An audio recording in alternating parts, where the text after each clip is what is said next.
Hello there and welcome to another edition of Silly Car Showdown. This time we are taking a look at the Ford F-100. This one comes courtesy of Scotian and yeah, we're going to see what we can do with this old Ford pickup truck. Not really sure how this one's going to go. I'm assuming badly. This vehicle really was not designed to race, as you can probably tell. I can't remember how much power it makes stock, but it really is not a lot. It does have a V8. I'm assuming it's probably going to have a different V8 by the time we are done with it. So, let's get into it. Let's see what we can do with the F-100. It starts off in E-Class, and what engine is in it from stock? 173 horsepower, 0 to 60 in 14.9 seconds. That's not particularly impressive, is it? Right, what can we do? Well, you can put in the 6.2 litre V8, which you can put in pretty much everything. You can put in the 7 litre V8 Hemi. That's an interesting choice. And, of course, the NASCAR engine. I'm thinking, I mean, the NASCAR engine would obviously make the most sense. It'd make the most power. But I'm thinking, to be a little bit different, we'll go for the Hemi engine. It does weigh a lot more. But it does give us 425 horsepower. As per the rules of this series, this vehicle cannot be drivetrain swapped. And I'm thinking supercharger, because it's a Hemi engine, it needs the supercharger. Need that supercharger wine in my life. Anyways, after that, we are going to want Forza Aero to try and make this thing controllable. Probably wholly... actually, okay, never mind. I thought that added a lot more weight than it does. We will not remove that rear bumper bar because it only removes 5 pounds of weight and it doesn't really do anything. And yay, we have drag reducing rear wheel. So let's go with that. It does add some more weight, but why not reduce the drag?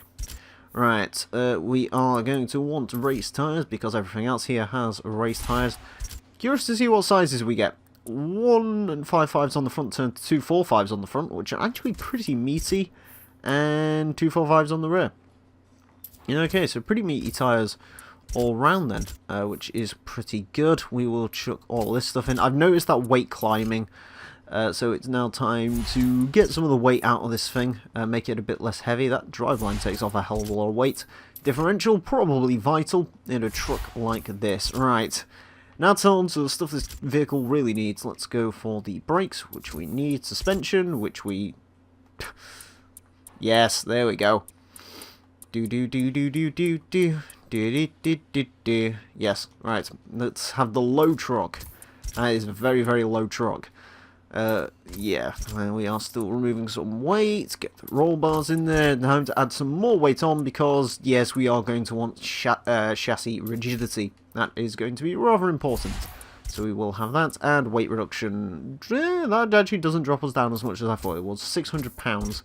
That is still quite a lot of weight to lose. And finally, let's just chuck all the power we can at the Hemi engine. See how much power we can actually get out of it. I'm not imagining crazy amounts of power from this. We'll probably get a decent amount. PI looks like it is going to be on the lower end. I believe the lowest PI car we've had currently is the Citroen. That was an A-class car. I think this might end up being the lowest. Actually, no, we've got a supercharger to put on.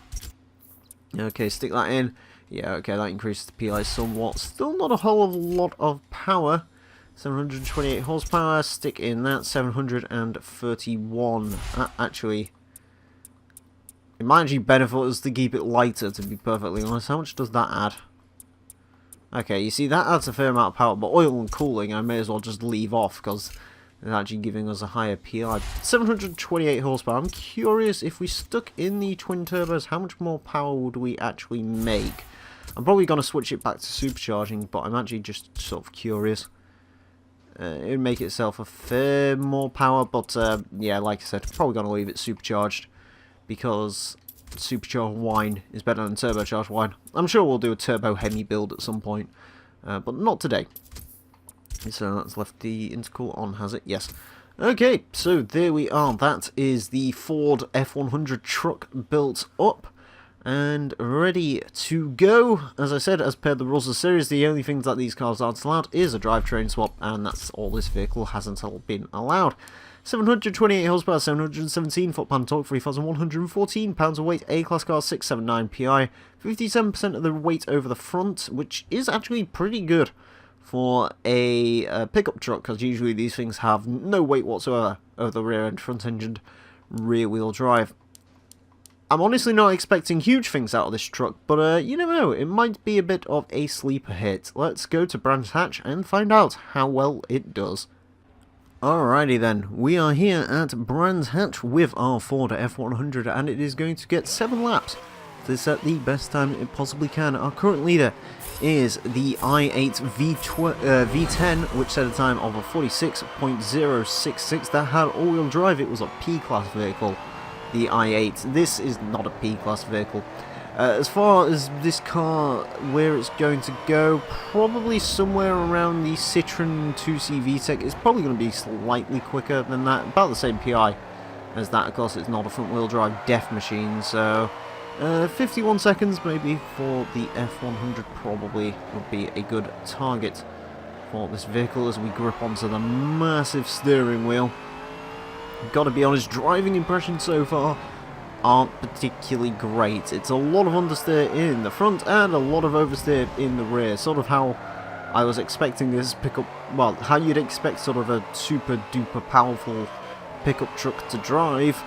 But admittedly, you know, seeing that front weight snap being as low as it was starting to give me a little bit of hope. But, you know, this is a silly car show, and you should never hope. It should just basically be completely random as to what a car is going to do. We start off with a 55.396. We're probably going to get about a 3-second lead on that lap, so this is probably going to be quicker, or about 3 seconds quicker, which would put it above the 2C VTEC as far as I'm aware. Oh, God. Major issues through that corner, and okay, was not expecting that. Yeah, this thing sucks. There's no nice way to say that, really. But yeah, I do not like the way this thing drives. It is just completely uncontrollable, basically. You sort of, again, as I said, it sort of got very, very sort of pain-dealing understeer on the way in, and then on the way out it's just a lot of woesome oversteer. It does not feel like 728 horsepower, I'll give it that. I don't know whether that's a good or a bad thing though, to be honest with you. Like, it doesn't feel monstrously quick in a straight line. It is quick, don't get me wrong, but it isn't, you know, like blow your brains out quick or anything like that. It's just pretty okay as far as this goes. Apparently this is a dirty lap. I don't know how this is a dirty lap. That's how it's a dirty lap. Yeah, this thing sucks. Again, I can't believe how bad this actually is. Ooh. Simulation steering for you there, ladies and gentlemen. Will always catch me out. Right. Wouldn't worry too much about this next lap being a dirty lap if it is one, because it will count, because, as I've said before, if I go off sort of on the... If I go off on the previous lap and it dirties this lap, I'm still just going to count this lap anyway, if I remember anyway. Of course, if we set a faster clean lap, then it doesn't really matter, but... Yeah, it's just terrible. Like you can sort of see how much I'm struggling through the corners here. It's turning in, and then just even trying to put like a modicum of power on, it will just slide. It's, yeah, does not like being a race car, as it turns out, the racing truck. Whoa, okay. This is going to be our quickest lap yet. Probably one of our cleanest laps yet as well. As we race to the line, it is a 52.892 currently. That is slower than the Citroen. Go on. This can't lose to the Citroen, surely. Ford, you cannot lose to the Citroen 2C VTEC. That thing was stupid. I mean, this is also incredibly stupid, but that was more stupider than this is. Alright, come on. Glider through that corner quite nicely. Yeah, I think this is going to be a quicker lap on the previous one, which is good. If we can sort of slow her nicely into this corner, don't give too much power on the way out, build up that confidence, and then rush towards the line in the F-100. 52.764 does place it a little bit above the Citroën. It is going to get a few more laps to do as well as it can. By few, I mean 2, which is actually technically a couple and not a few. Right. I'm starting to get the hang of it a little bit more now. You can only really use 2 gears in this truck, and there it goes. God damn it. This thing sucks. It is, yeah. I think I might hate this more than the Citroën, actually, to be honest with you. Like, the Citroën was slightly more controllable than this was, and I can't believe I'm saying that, because I was expecting the Citroën to sort of be at the bottom of the leaderboard for the next, like, 15 years, but, apparently, no, Ford is certainly giving it a run for its money. Like I said, this is probably worse driving than that is. I'm not having a lot of fun driving the F-100, it is safe to say. And try not to go off at this final corner, or first corner, even. I just want the torture to be over. You can sort of see how much I'm having to work the wheel there to try and keep it going in a straight line. The problem is the low gear tactic isn't even working in this vehicle. It's like as soon as you provide it with a modicum of power, it will just slide. It doesn't matter how much power you give it, it doesn't matter how little power you give it, it's just going to try and kill you. No matter what. This is a quicker lap though, apparently. Try not to go off on this final corner. Build up the courage, build up the revs as we rush it down towards the line. We're going to get a lot of sliding, and yeah, that wasn't any quicker. 52.764 is the final time for the Ford. This is terrible. It's truly awful. It really is very, very awful. So that would put it into 5th place. Yeah, very, very slightly quicker than the Citroën, and a long way off from pretty much anything else that has ever ran around here. The closest thing to it's the Citroën, is the Nissan Safari, and that is, well, it is over 4 seconds quicker than this Ford. Yeah. A pretty terrible vehicle. I can't say I'm hugely surprised by that.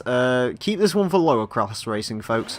I don't even think it's very good for that, so keep it for the drag reducing tyre. Anyways, that is it for this edition of the Silly Car Showdown. I do hope you've enjoyed.